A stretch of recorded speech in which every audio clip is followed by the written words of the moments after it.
The phone started ringing while I was looking for a receipt. It wasn't his usual rington. It wasn't even his usual phone. It was coming from inside the glove compartment. I remember freezing for half a second, thinking maybe it was a toy one of my nieces left behind. Something harmless, something explainable. Then it rang again, sharp, short, intentional. I opened the glove compartment slowly, and there it was, a black iPhone I had never seen before. My husband, Mark, doesn't lose phones. He doesn't rotate them. He doesn't forget to mention $1,000 electronics. The screen lit up before I could even process what I was holding. Incoming call. Contact name. Don't answer. My chest went cold. Not spam. Not work. It's not even a fake mail. Name. Don't answer. That was not a mistake. That was strategy. The phone stopped ringing. I stood there in the driver's seat of our SUV, heart pounding, staring at something that felt like a loaded weapon. You don't label someone, don't answer, unless you're hiding them. I didn't cry. I didn't scream. Locked the car doors, and I turned the phone on airplane mode. Mark and I have been married for 9 years, 2 kids, suburban house, joint accounts, family vacations. Every summer, he has always been predictable, safe, structured. He leaves for work at 7:15. He texts at lunch. He calls if he's running late. 6 months ago, he started running late. Nothing dramatic, 30 minutes, 40-5, sometimes an hour. It came with stress, new promotion, new responsibilities. I wanted to be supportive, so I didn't question it. But I noticed other things. He showered immediately after coming home. He started taking phone calls outside. He flipped his phone face down when it buzzed.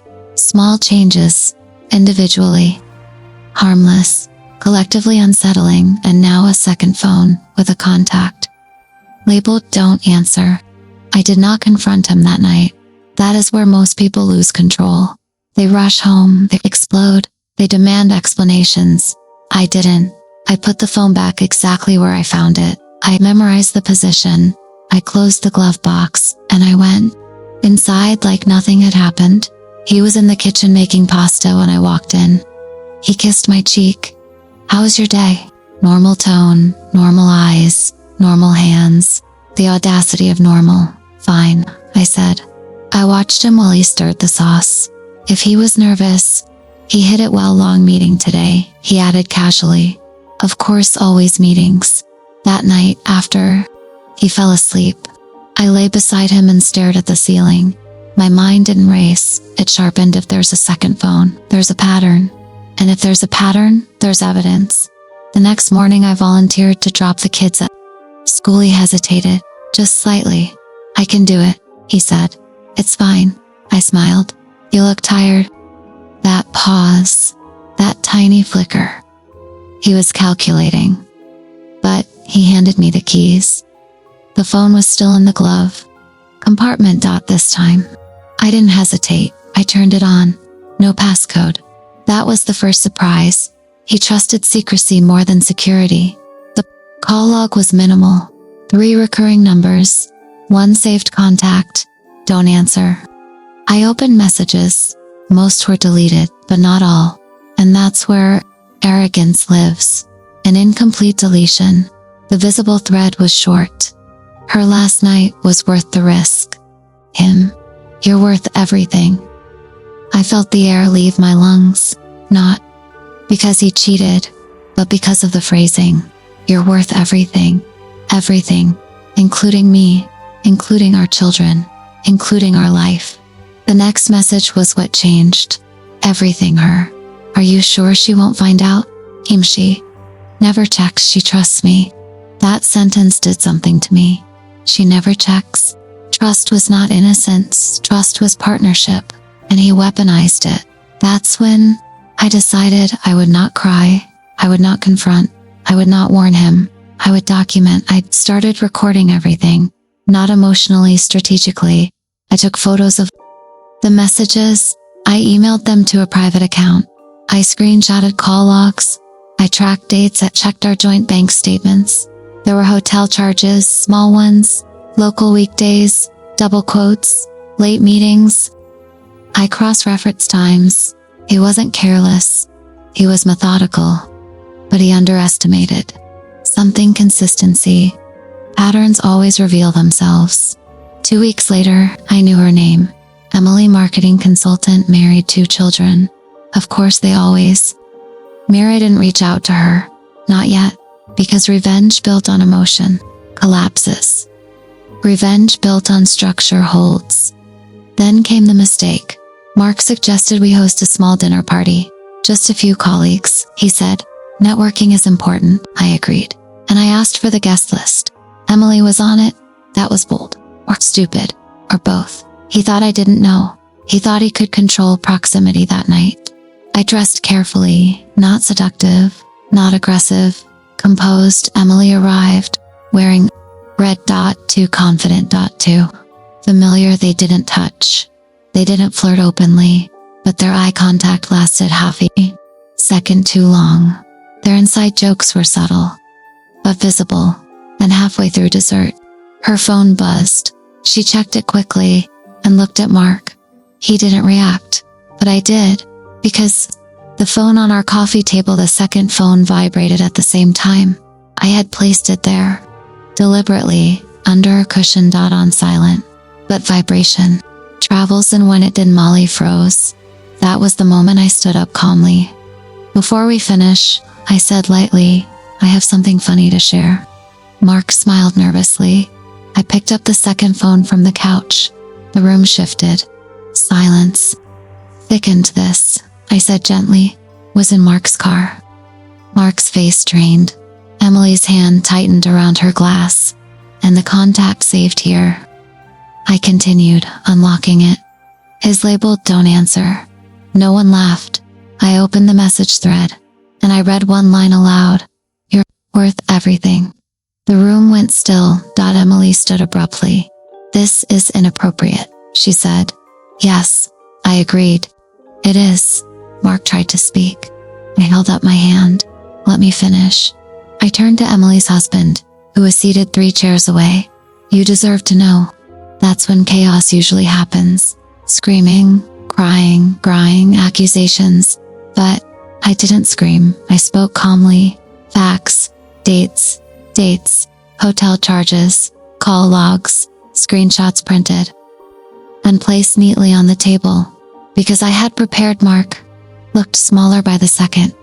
Not exposed, reduced. That's the difference. Emily's husband left first. She followed. Mark didn't move. The rest of the guests sat frozen in discomfort. Trusted you, I said quietly once the door closed. He didn't defend himself. Because evidence removes performance. I never meant to hurt you, he whispered.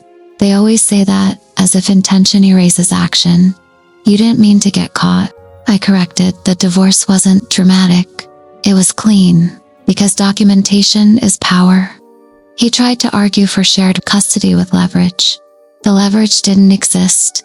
He tried to minimize financial responsibility.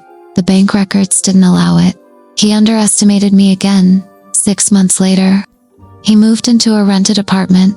Emily divorced her husband, left with primary custody. Consequences ripple. They don't isolate. People ask me if exposing him publicly was cruel. No, cruel is betrayal. Transparency is accountability.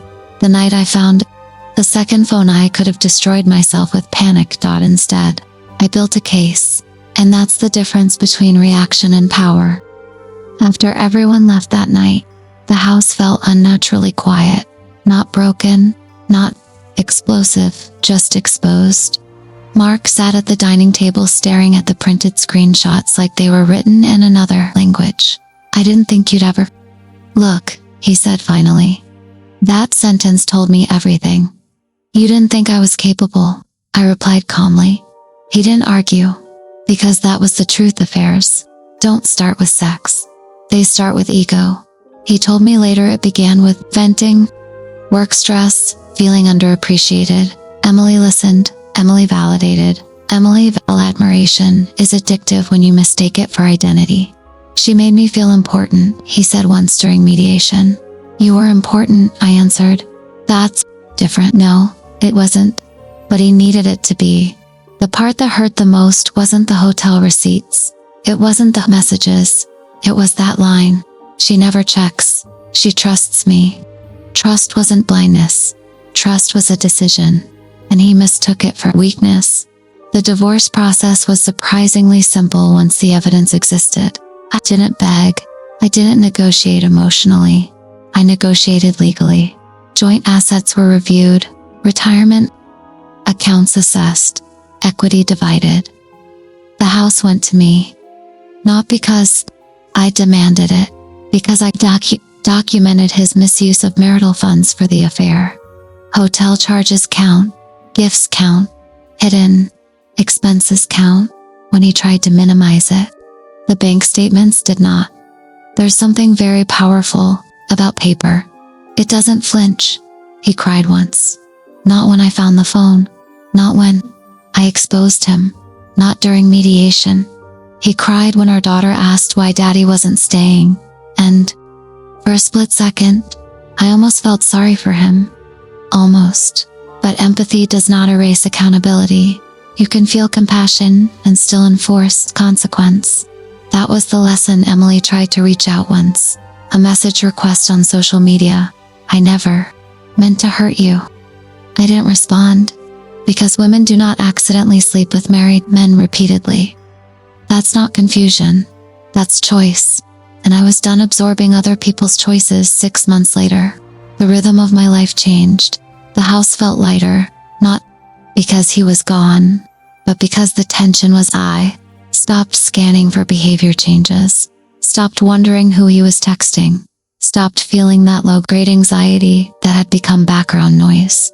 Peace is quiet, but it's noticeable when it returns. One afternoon, while cleaning out the garage, I found something interesting, an old photo album from our first year of marriage. We looked younger, messier, more honest, I realized. Something uncomfortable. The man in those pictures wouldn't have labeled someone "don't answer." He wouldn't have needed to, because he didn't crave external validation then.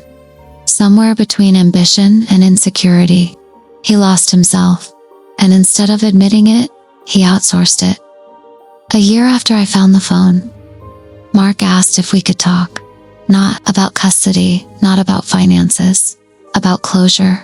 We met at a coffee shop, neutral territory. He looked different, thinner, quieter, double quotes.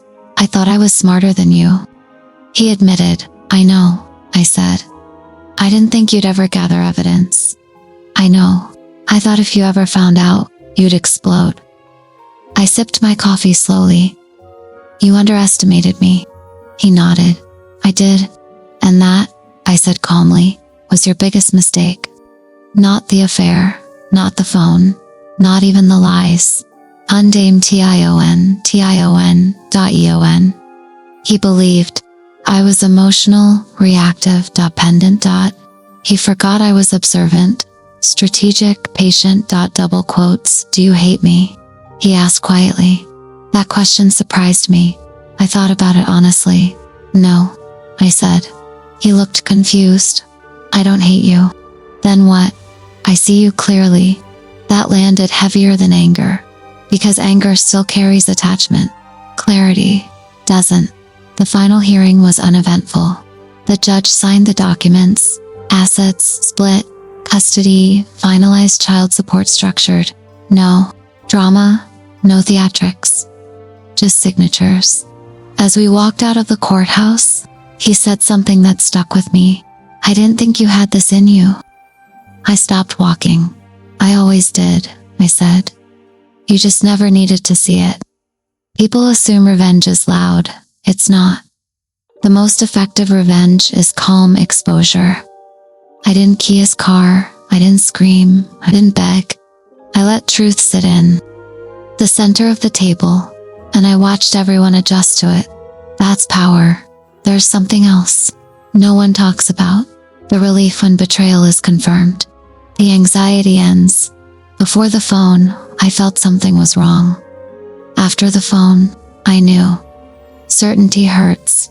but uncertainty corrodes. And I'd rather survive a sharp wound than a slow poison now. 2 years later, I still have the second phone.